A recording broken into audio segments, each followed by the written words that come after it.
Lupte frumoase, ce nu s-au mai văzut de mult timp.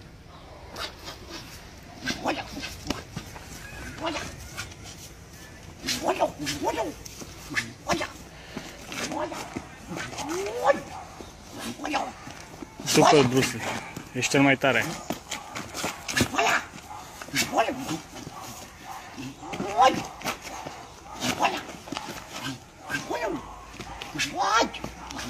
Luptă cu mai mulți adversari.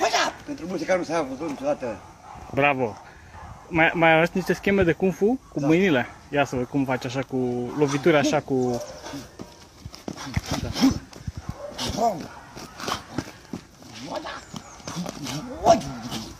Bravo! Nota 10.